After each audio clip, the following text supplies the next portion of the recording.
Hello, welcome to class. Today we're learning about the Ankylosaurus, and he is a fascinating dinosaur. He's built a little different than most dinosaurs. And you can see he's got kind of a wide skull, got some really thick, hard armor on his back, helps protect him. It's kind of spiky. And right here, if you guys could go ahead and say tail club. Yeah, just say it out loud. It's good to practice our vocabulary. This is his tail club, and that was his best means of defense. He was able to whack other dinosaurs with it, and his body was covered with oval armored plates. There are two rows of spikes on top and four short legs. And show me with your fingers, how many toes do you think he had? Yeah, he had 5 toes on those feet, and it's got on the belly. He didn't have any armor on the belly, but the skin was still pretty thick like leather. Now, please say Cretaceous. Yeah, he lived during the Cretaceous period, 68 to 66 million years ago. Now, he lived in Western North America, one of the last known dinosaurs on Earth. He was pretty large, but what do you think? Do you think he was a fast runner? Yes or no? I'll tell you what, he wasn't very fast. He could only go about 6 miles an hour. And so he had to rely on all that armor and that tail club to protect him from predators. And predators are animals that might eat him. So he didn't really spend a lot of time chewing his food. But do you think he was a carnivore? Did he like to eat meat? No. So please say herbivore. Yeah, he was an herbivore, a plant eater. So based on the shape of his body, how it's kind of barrel shaped, scientists think that he would digest his food, similar to how our modern day cows digest their food, based on like fermentation, where it kind of just spoils inside. And he was about 30 feet long, pretty much as big as your living room. 6 feet tall as a grown man, and he can weigh 6 tons, lived 66 to 65 million years ago. And we know that he lived in Montana, which is a state in the United States over in North America, right over here, if you can see that. And that's where we found some fossils. So he kind of had some spikes. His head was similar to the Triceratops. You see the Triceratops over here, and it kind of has like a beak-like face. Now his tail, he was able to swing it 180 degrees. So this is 90 degrees. He could swing it about that much. And he was able to crush bone with that tail club. And that was his best way to defend himself. He would whack the ankles of maybe the T-Rex or whatever animal would come after him. And he was kind of compared to like an army tanker, almost indestructible, heavily armored. So they have 2 different size estimates. This is what the smaller one would be compared to a larger one. So they would kind of range. This was the average one, or the lower one. And this is in comparison to a grown man. So I don't know, guys, would you want to stand next to him? Because that powerful tail, unbelievable. So please say fused lizard. Yeah, good job. That's what the word Ankylosaurus means. It means fused fused lizard. But he had those huge plates of bone, and they were kind of embedded, stuck into his skin.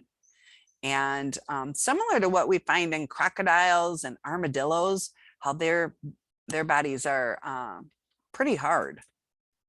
So what do you think? Did he have bones? Yeah, his skeleton was made of bones, not cartilage like a shark. So he had a really strong structure. And what do you think? Do you think he would live 10 years or 80 years? I'll tell you what, he could live 80 years. Also, please say quadrupedal. Yeah, and he was quadrupedal, which means he would walk on all 4s. And even that tail club was made of bone. He had some ribs to kind of protect his heart and lungs. And this is the skull. This is a part of his head. Now, some other skulls you might have seen have more holes or larger holes in it. He doesn't really have a lot of holes.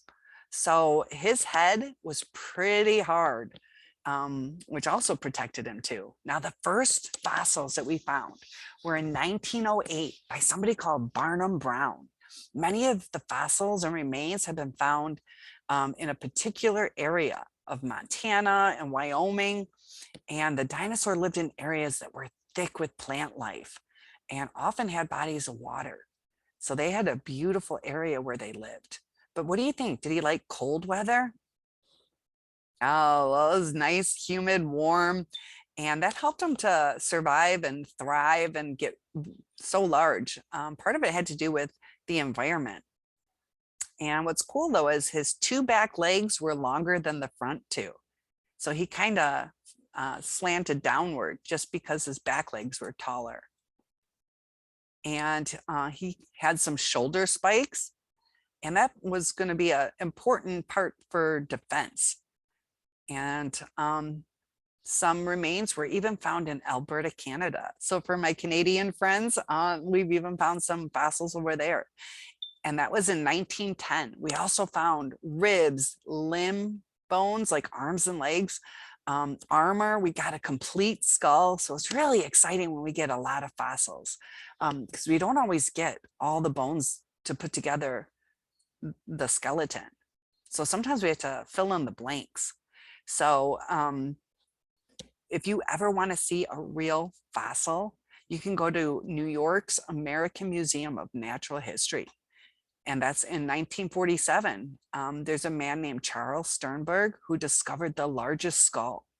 But what do you think? Do you think we found the full skeleton yet?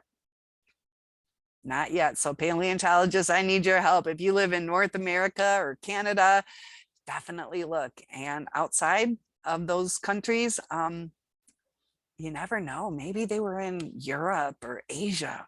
So always look for dinosaur bones. And there you see him walking along, kind of wiggle waddle. So his belly, though, was the most vulnerable because it was a little softer. So he had to be careful not to flip over and expose that belly. Because what do you think? Do you think it might be hard for him to flip back over if he fell on his back? Yeah, he would struggle. So it would be real hard for him to flip back over. But those plates were so strong, it most likely broke the teeth of the dinosaurs that tried to eat him. And since he was so like flat and wide, it would be hard to bite into him just because of how wide he was. But he had some predators. The T-Rex would love to attack him. He just wanted to eat him, but the T-Rex definitely struggled to win. Sometimes they would fight and fight. He'd try to bite into him just because he was so hungry. That T-Rex always wanted to eat. But the Ankylosaurus would not give up. He tried to whack him in the ankles, and that's kind of how he gets his name too. And but it means fused lizard is what his name really means. Now the front part of his jaws were covered with small leaf-shaped teeth, and he had some fused neck bones, which kind of helped protect him. So look at them. They're just fighting and fighting. And sometimes he might whack him in the head, just whatever he needed to do. And please say osteoderm. Yeah, he had osteoderms, or we could call them scutes, which are bones that form within the skin. So his skin was hard on top. And his biggest cluster of those osteoderms were in his neck area. But there they are, just fighting and fighting. So since he was so round and flat, it would have been hard to get a bite into him, even without that armor. Look at him, he's just a T-Rex trying to bite into him. And then right here, this is, see how he gets flipped over? And that belly, that's hard, makes him vulnerable. And it's hard for him to flip back over. So they would struggle and struggle. So one more time, say fused lizard. Yeah, that's what his name means. And so far, Montana, Wyoming, and Alberta, Canada is where he's been found. Now, the top of his head and neck and body had those thick, bony lumps called scutes. And scutes range in size from the size of like a golf ball, like just a small little golf ball, to the size of a baseball. And his tail club could easily smash the leg bones of an attacker. He was considered a walking tank. Even his eyelids had bones. So his whole body was built for defense. So what do you think though? Do you think the Ankylosaurus could swim? I'll tell you what, they think that he could swim a little bit. He had complex nasal passages, strong sense of smell, which would help him seek out food and also to avoid predators. So some dinosaurs need that long tail for balance. So it definitely does help a little bit with balance, but the main reason is he needed it for defense. There he is just kind of walking. You can see how he moves his legs. But yeah, he can move that 110 degrees. So also say the word hatchling. Yeah, and a hatchling is a baby dinosaur. Look how cute they are. So do you think that the mom would sit on the eggs to keep them warm? No, probably not. She probably covered it with some plant material. Just she's so big, she didn't want to break those eggs, but she'd dig a nice little hole for them. She'd probably use her back legs to kind of kick some dirt away. And then she'd lay her eggs, cover them with plant material. And there you can see just out in the woods. Now, this is a pretty big body. So what do you think? Do you think it could always get through the forest? I'll tell you what, sometimes those trees were too close together. So maybe sometimes she might whack down some trees with that tail club.